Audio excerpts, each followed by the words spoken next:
Dan begitu juga kita tengok dari segi kita bersedekah ni, sedekahlah benda yang paling kita sayang. Surah Al-Imran ayat 92, belum sempurna kebajikan seorang mukmin selagi mana dia tidak menginfakkan sebahagian daripada harta yang dicintainya. Maknanya bagi tu biar ada kesan dalam hati kita kan. Lalu tabung nak bagi duit tu, kita kadang kita bagi RM1 zap jalan, lepas tu terlupa, rasa bagilah pagi tadi ke semalam, punyalah tak penting RM1 tu, tak terasa ke hati kita. Dia sampai berhenti tangan, tu baru dia zap RM100. Betul ke tidak nak bagi? Berhenti tabung depan ni lama tu, bagi ke tidak, nak bagi ke tidak. Orang kiri kanan pun berdebar, masuk ke tidak, masuk ke tidak. Kita pun lepas tu dia teringat, pernah terdengar ada satu ustaz tu cakap dulu, belum pernah lagi sedekah memiskinkan orang, dia pun masuk zap, mata dia tak lepas tengok tabung. Betul ke tindakan aku ni, betul ke tindakan aku? Jangan risau, Allah Ta'ala bagi ganti, sedekahlah banyak-banyak. Betul. Kita ni kadang-kadang Allah Ta'ala bukannya ganti dengan duit. Kita ingat bagi 100 dapat 100 balik, atau bagi 100 dapat 1000.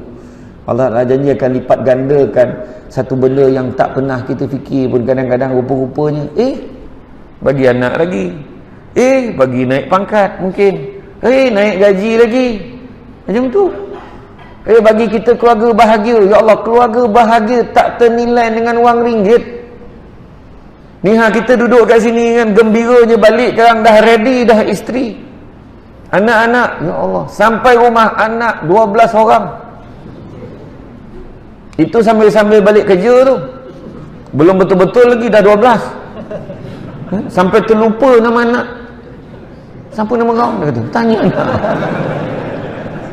Ni seronok kan, Allahu Akbar kan. Ada orang tu anak 2 orang aja, tapi alhamdulillah gembira juga, bahagia. Ada orang anak tak ada ramai sangat, 2 orang, seorang setiap isteri, tapi dia bahagia. Nampak anak? Nampak tak konsep dia? Nampak anak? Lepas ni akan ada petition daripada kaum muslimah, hantar surat ke imam, tolong jangan panggil pecemah ni lagi tu.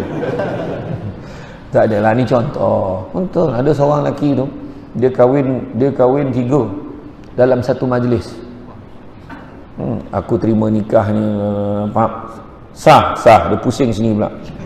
Aku terima nikah, betul, alhamdulillah. Dan bayangkan setiap pagi kalau subuh tu isteri kejut, bangun bang, subuh. Dia pun masuk bilik air, mandi, siap keluar. 3 isterinya dah pun bersedia nak jadi makmum. Ya Allah, meleleh Helio dengan cerita tu. Susah nak buat tu, termasuk yang bercakap. Jangan main-main, susah tau. Sebab pada orang perempuan kebanyakan menganggap kahwin lebih ni jenayah tau kan. Iya, ustazah tu pun dia kata kan, boleh kahwinlah lebih, yang penting bukan suami aku, dia kata. Tapi orang perempuan bukannya dia tak nak kita kahwin lebih, tapi dia takut kita tak mampu berlaku adil. Betul tak orang perempuan? Iya, yang seorang pun tak terjaga nak lebih. Allahu Akbar. Jagalah yang satu tu elok kan? Jagalah. Kan lagi tajuk kan? Jadi itu dia. Tu yang pertama, nikmat Allah Ta'ala akan tanya. Kedua, Allah Ta'ala akan tanya tentang apa? Amanah. Amanah. Tengok balik kita bulan Ramadan ni, alhamdulillah, amanah kita ni kita jaga, insya-Allah. Nampak bulan puasa lagi mudah, masuk kerja on time, tak ada sibuk nak pergi minum. Kalau bulan tak puasa, je tengok pukul 8.30 dah pergi minum. Ada je kat kedai makan tu kan, pukul 10 baru masuk pejabat, jumpa pula orang kampung dekat lobi tu. Ya Allah, kau kerja sini ke? Jomlah kita pergi minum. Aku lepas minum kan, ada lah minum lagi. Pukul 12 tak sempat, pukul 1 dah keluar pergi jemput anak balik sekolah, takut jam keluar awal. Pukul 2 tak masuk pejabat, pukul 2.30 baru sampai, teruk betul jam, orang tanya pun tidak. Sebabkan tension, petang pukul 3 minum lagi. Minum petang pula lain kedainya. Pukul 4 baru masuk pejabat balik, baru nak buka file, dan dia boleh cakap, sekarang ni kerja tak rasa kan, tiba-tiba dah pukul 4. Wang asam betul. Dah kau memang tak bekerja, memanglah tak rasa. Jaga balik. Tapi bulan Ramadan alhamdulillah kita boleh masuk punch card on time.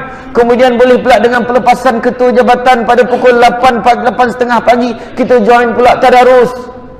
Disiplin. Pukul 9 kita pun bekerja, siap buka file tu. Bismillahirrahmanirrahim.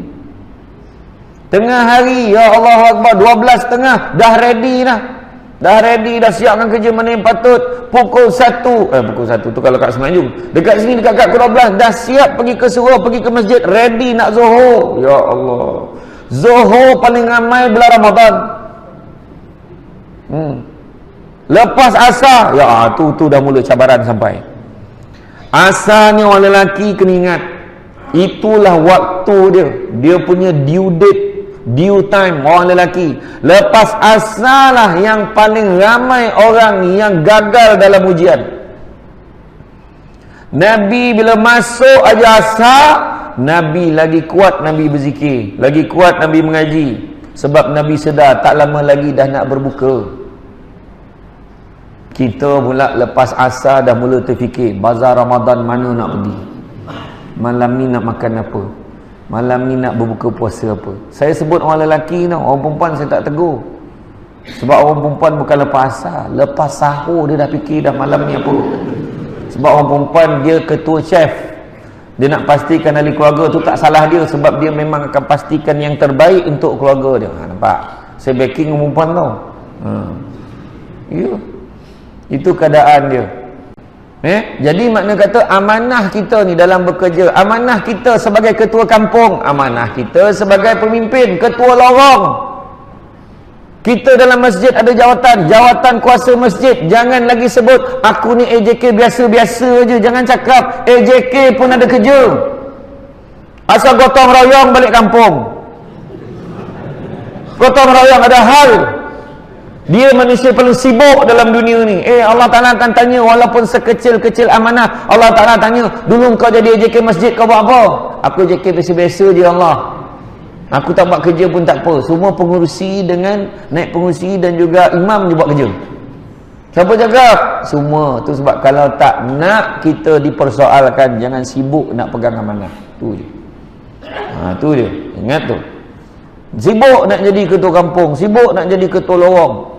Kalau dah dapat amanah, tak dapat tak apa, alhamdulillah. Jangan kita sibuk marah orang tu banyak tanggungjawab, kita nak minta apa-apa. Setiap pemimpin akan dipertanggungjawabkan dengan apa yang dipimpinnya, termasuklah peranan kita sebagai pemimpin dalam rumah tangga pun Allah Ta'ala tanya.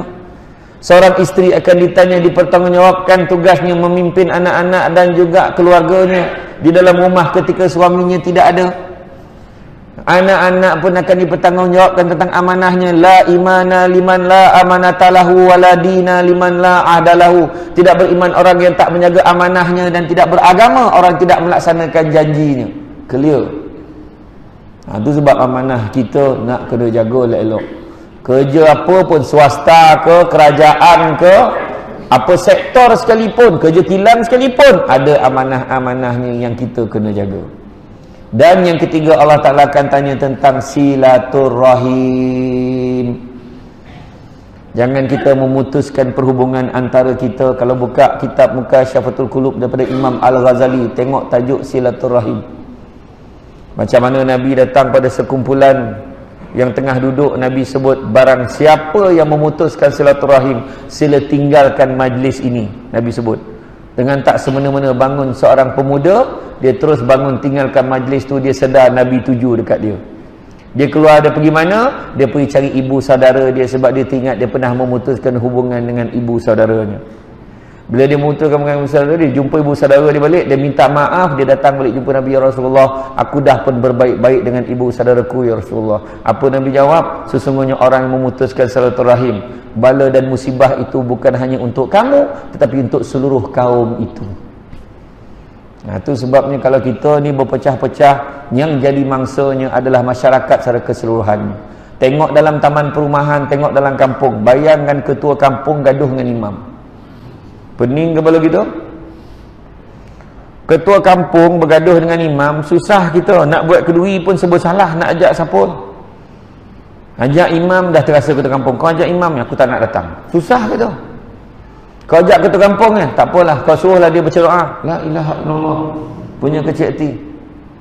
Yang paling konflik, imam bergaduh dengan ketua kampung, dengan imam dan ketua kampung adalah orang yang sama, tu lagi dahsyat. Bergaduh dengan diri dia sendiri, tak ada lah. Tapi maknanya itulah dia, kita kena jaga silaturahim, jangan kita memutuskan silaturahim. Nabi pernah sebut dalam satu hadis, tidak ada dosa yang lebih berhak Allah segerakan seksanya di atas dunia dan simpan seksanya di akhirat. Maknanya dua-dua dapat, di dunia dapat, akhirat pun dapat. Tidak ada dosa yang lebih berhak Allah segerakan seksanya di atas dunia dan simpan seksanya di akhirat, iaitu dosa menderhaka kepada kedua ibu bapa dan juga dosa memutuskan silaturahim. Maknanya atas dunia dah ada kesan lah. Itu sebab jagalah hubungan satu dengan lain. Yang sudah-sudahlah, tak payah nak gaduh-gaduh lagi, cukup.